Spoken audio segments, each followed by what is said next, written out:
सप्रेम साहिब बंदगी। सदगुरु कबीर साहब के चरणों में शरण बंदगी, महंत रामदेव दास साहब के चरणों में शरण बंदगी, महंत धीरज दास साहब के चरणों में शरण बंदगी, पवन पतित कबीर आश्रम निवादा गौराडान की पावन धरा को कोटि कोटि साहिब बंदगी। बंधुओं, इन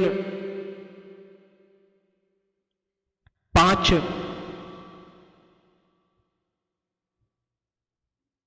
ज्ञानेंद्रियों में और दुर्बुद्धि रूपी नारी में आप इसी में जीव लड़ता रहता है। सदगुरु कबीर साहब कहते हैं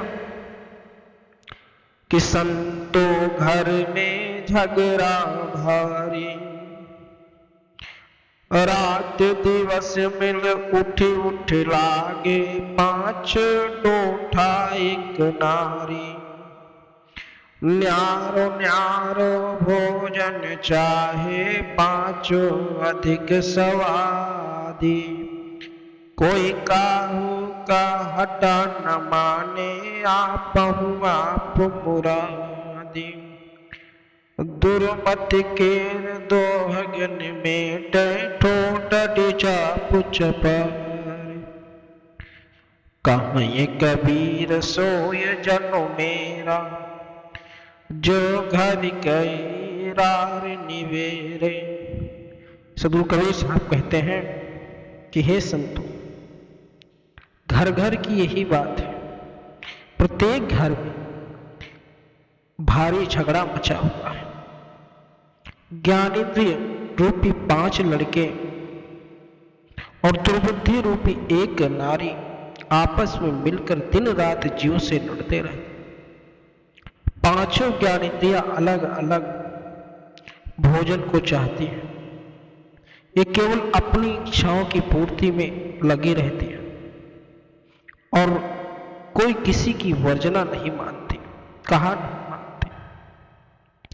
इसलिए प्रत्येक साधक को चाहिए दुर्बुद्धि को अपना दुर्भाग्य जानकर नष्ट कर दे।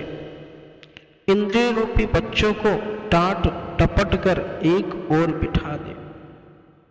अर्थात कहने का तात्पर्य है कि उसे अपने वश में रखे। जो अपने हृदय रूपी घर के झगड़े को समाप्त कर सके वही सच्चा संत है। वही इस रार से मुक्ति पा सकता है।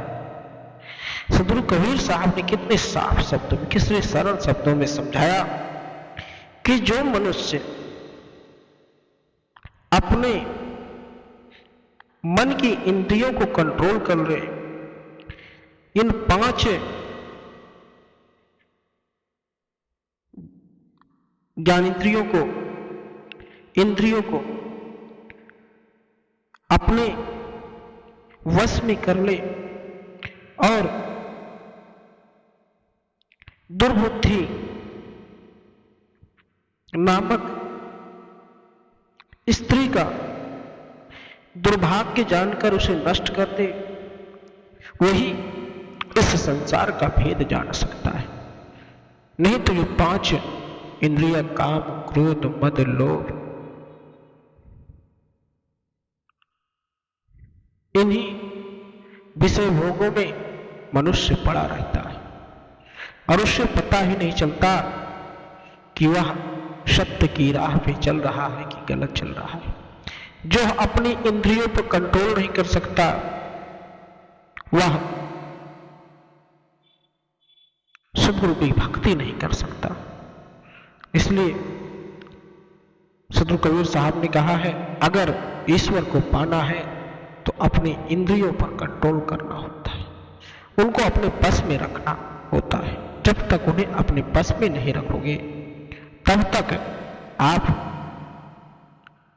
सदगुरु कबीर साहब ने कहा है, तब तक सत्पुरुष के दर्शन तुम्हें नहीं होंगे। आप इधर उधर भटकते रहेंगे क्योंकि आपके मन में चंचलता बरकरार रहती है। मन को मार गगन चढ़ जाए, तो जो मन को अपने कंट्रोल कर लेता है वह इन सब विषय भोगों से बचकर रहता है।